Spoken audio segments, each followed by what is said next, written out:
Sabi natin, yung nakita po niya, yung po yung ballot face. Pag pumipili ka kasi, bigla kang papakitaan muna ng ballot face. Ito yung 12 na pinili mo. Actually, merong isang taga-media.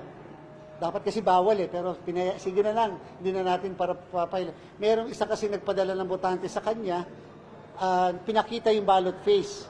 Ito, yung 12 pinili niya. At ito yung party list na pinili niya. Later on, papakita ko sa inyo para makita nyo. Sila naman, sa kanila namang galing. And therefore, ibig sabihin, pinicture ng botante yung kanyang balota bago niya i-cast. So, pag pinindot mo na kasi yung cast, mawawala na yon. Bigla na lang papalit doon, ay yung sa QR code, mabe-verify mo ngayon. Pag pinundot mo yung QR code, yung sa QR code, lalabas ngayon yung mismong ballot ID at saka yung encrypted na script.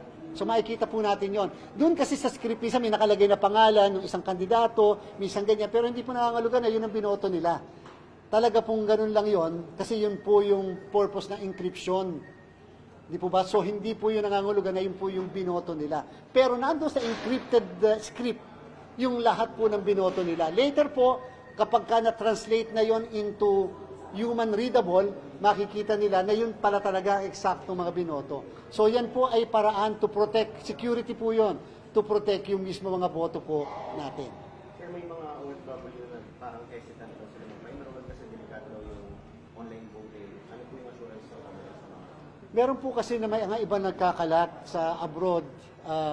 Unfortunately, whether wag daw pagtiwala ng internet voting, sana po maunawaan naman na napaka-conveniente po sa ating mga kababayan.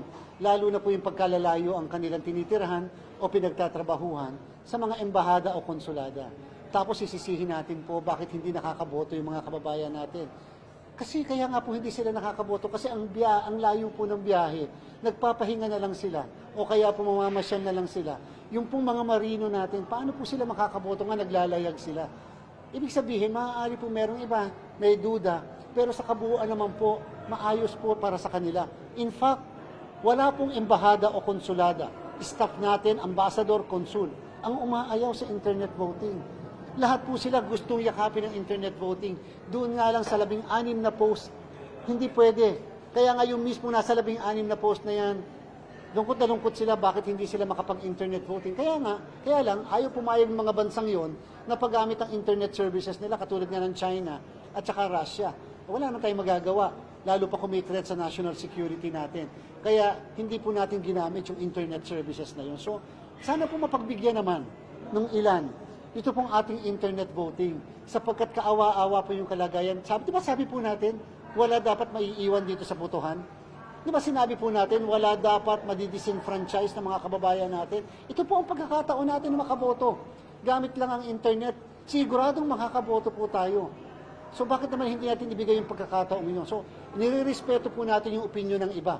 Pero naniniwala po ako, kahit yung ibang yan, makakaboto, boboto, at nakaboto na gamit ang internet. First time po ito, yung internet voting na tama po yan. Lagi naman po pagka first time, may pagbabago, laging merong may agam-agam, laging merong may question. 2010, tandang-tanda ng lahat. Nung magkaroon tayo ng malawakan na pagpapaboto gamit ang mga makina. Hindi ba ganun din ang duda? Kasi nga nasanay tayo sa pagboto manually. Pero later on, tinanggap din natin yung pagpapaboto gamit po ang mga makina. Ganyan po talaga. Total naman po, sinasabi ng iba, Chairman, bakit hindi natin gamitin ang internet dito sa ating bansa, sa mga nakatatanda, sa mga may kapansanan, sa mga nagdadalang tao? Darating po tayo dyan. Pero tingnan po muna natin ang bisa, ang galing ng internet voting sa mga kababayan natin abroad. Kasi nga po, ang expectation nating lahat, mababa pagka midterm elections. Anong malay natin? Kahit midterm election, tumaas ang bilang ng botanteng boboto dahil nga may iba na silang option na pagboto. It is safe, it is verifiable, it is auditable. Hindi po papayag si NAMFREL, si PPCRB, yung ating mga IT experts, kung nakita nilang medyo may problema po itong ating internet voting. Sapagkat, Kasama po sila sa source code review. Wala silang nakita, nalaman o narinig o napansin na kahit na anong secret na instruction po dyan. At alam po nila kayang ma-verify, kayang matuntun, kayang alamin kung yung boto pa rin na yan ang naikas ng botante at kung yung boto bang yan ay na-preserve or na-save ng sistema. So, madami naman pong pagkakataon pa later. Kasi po, pag binilang na yan ng ating mga post, ang pagpapabilang po hindi dito sa ating bansa. Sa mga embahada at konsulada pa rin. Magkakaroon ng pagbilang ang Special Electoral Board. Sa mga embahada, konsulado pa rin magkakaroon ng canvassing na tinatawag. At yung result ng canvassing ay ipadadala pa rin dito sa atin sa canvassing sa nasyonal. Ibig sabihin, may mga proseso pa rin na kinakailangang ma-observe at may paraan pa rin ma-question yung lahat po ng results. At pinaka-importante, meron pa rin po tayong random manual audit na gagawin sa internet voting. Anong ibig sabihin? Pipili pa rin ng ilang post. Titingnan pa rin, tama pa talaga ang binilang. Tama, ang pipili po yan, hindi ang COMELEC. Kasama po natin yan ang PSA. Kasama po dyan ang Citizens Arm, ang NAMFREL, ang LENTE, ang PPCRB. Nandiyan po lahat sila sa ating pong Random Manual Audit Committee.